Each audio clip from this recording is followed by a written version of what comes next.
اعوذ باللہ من الشیطان الرجیم بسم اللہ الرحمن الرحیم۔ قندیل یوٹیوب چینل دیکھنے والے ناظرین کی خدمت میں آداب عرض ہے۔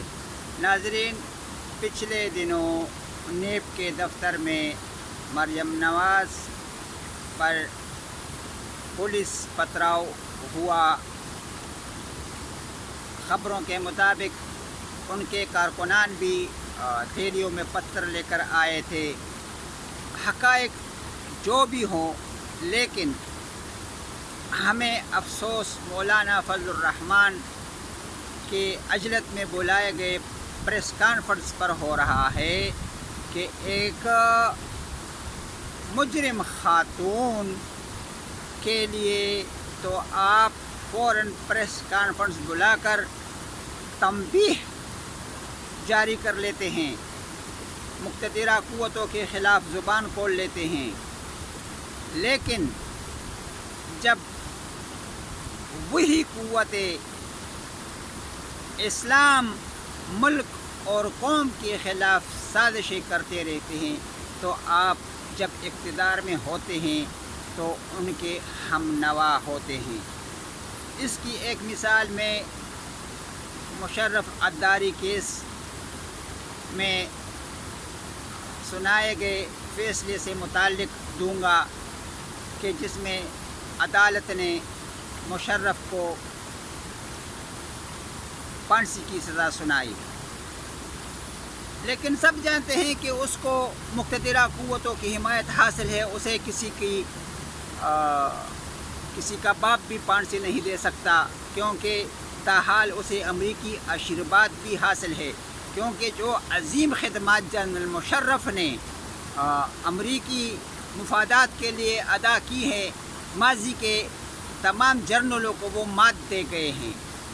مثلا جنرل ضیاء نے امریکی آنکھوں میں آخری وقت میں آنکھیں ڈالی تھی، اور وہ اقتدار کے آخری دنوں میں گھر سے باہر بھی نہیں نکلتے تھے، کیونکہ اسے معلوم تھا کہ مجھے امریکی مروائیں گے۔ اس سے پہلے جنرل ایوب کا بھی یہی طریقہ تھا کہ وہ بھی امریکی بلندیوں پر پہنچنے کے بعد جب تنزل کی طرف پٹخائے گئے تو بیچارے بہت پنسری کی زندگی گزارنے لگے تھے، اور اسے بھی اپنے کیے کا افسوس ہوا، اس لیے انہوں نے بھی فرینڈز آر ناٹ ماسٹر نامی کتاب لکھی۔ اب اصل بات کی طرف آتے ہیں کہ موصوف نے عجلت میں پریس کانفرنس بلا کر مقتدرہ قوتوں کو جو تنبیہات جاری کی ہیں، یہی تنبیہات وہ سر بازار ڈی چوک میں بھی ادا کر چکے ہیں۔ جب وہ دھرنے کے لیے اسلام آباد آئے تھے تو جن مقاصد کے لیے وہ اسلام آباد آئے تھے وہ ادھورے کیوں چھوڑ گئے؟ کس کے ساتھ اس نے مذاکرات کیے اور کن توقعات پر وہ واپس ہوئے؟ پھر کافی عرصہ خاموش رہے، لیکن اندر سے کھچڑی پکانے میں مصروف رہے۔ ناظرین، جب جنرل مشرف نے لال مسجد پر یلغار کی تو موصوف جنرل مشرف کے ساتھ فرینڈلی اپوزیشن کھیل رہے تھے۔ اسی طرح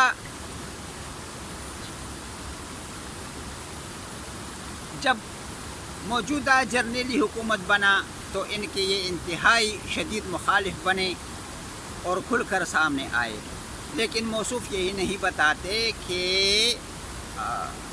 ماضی میں MMA کی حکومت کن کی مہربانیوں سے اقتدار میں شامل ہوئی۔ کوئی بچے نہیں ہیں آج کل، سب جانتے ہیں۔ جب طالبان سے مذاکرات کرنے آپ ہیلی کاپٹر میں گھوما کرتے تھے اور یہود و نصارہ کی مدد کر رہے تھے، کیا خدمات تھیں آپ کی اس وقت؟ ناظرین، ان مذہبی اور سیاسی تمام رہنماؤں کی بہت غلیظ تاریخ ہے۔ اگر آپ مطالعہ کریں گے تو آپ پر سب کچھ واضح ہو جائے گا کہ لال مسجد والے الگ مسلک کے تھے، اس لیے مولانا خاموش رہے۔ ممتاز قادری الگ مسلک کے تھے، اس لیے مولانا فضل الرحمان خاموش رہے۔ صدام حسین الگ مسلک کے تھے، اس لیے اس وقت صرف مولانا نورانی دل سے جلوس کیا کرتے تھے اور میں صرف امریکی مخالفت کے سبب ان کے تمام جلسوں میں جایا کرتا تھا۔ اسی طرح جب طالبان کو امریکی ایما پر افغانستان میں اقتدار دلایا جا رہا تھا تو باقی مسلک والے خاموش رہتے تھے۔ پھر جب طالبان کی دھلائی شروع ہو گئی تب بھی دوسرے مسلک والے خاموش رہے۔ آخر یہ کرتب کب تک چلیں گے؟ کیوں ہم لوگ کفار کے لیے نرم رویہ رکھتے ہیں اور اپنے مسلمان بھائیوں کے لیے مسلک کے سبب انتہائی سختگیر ہو گئے ہیں؟ حالانکہ مذہب اس کی اجازت نہیں دیتا۔ مذہب تو کہتے ہیں کہ مسلمان ایک دوسرے کے لیے ریشم کی طرح نرم ہوں گے اور دشمن کے لیے فولاد کی طرح سخت ترین ہوں گے۔ تو یہ سلسلہ الٹا کیوں چل نکلا ہے؟ سارے سلسلے الٹے چل رہے ہیں، جب ہی تو ہم ذلیل سے ذلیل تر ہوتے جا رہے ہیں۔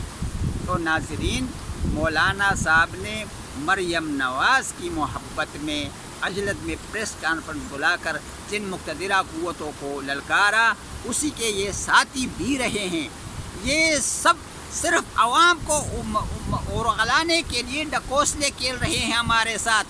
یہ ایک سرکس بنایا ہوا ہے ان لوگوں نے، چاہے وہ عدلیہ ہو یا سیاسی رہنما ہو یا انتظامیہ ہو، نیب ہو، یہ سارا چکر صرف ہمیں ورغلانے کے لیے کھیلا جا رہا ہے۔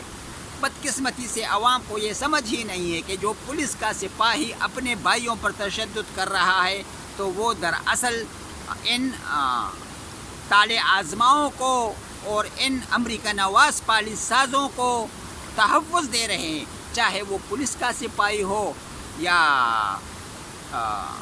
آرمی کا سپاہی ہو۔ جرنیلی حکم کے تحت وہ مجبور ہے اور بغاوت نہیں کر سکتا، یا نیب والے ہوں یا دوسرے محکموں والے ہوں جنہیں سیاسی مقاصد کے لیے استعمال کیا جا رہا ہے، خصوصاً ISI اور دیگر خفیہ ایجنسیاں۔ تو ناظرین، کھل کر بات کرنے والا کوئی بھی نہیں ہے، سب چبا چبا کر بات کرتے ہیں، چاہے وہ اعلیٰ نسل کے صحافی ہو، اینکر ہو، جو کوئی بھی ہو۔ صرف حامد میر صاحب ایسی شخصیت ہے جو کبھی کبھی بغیر لگی لپٹی کہہ دیتا ہے۔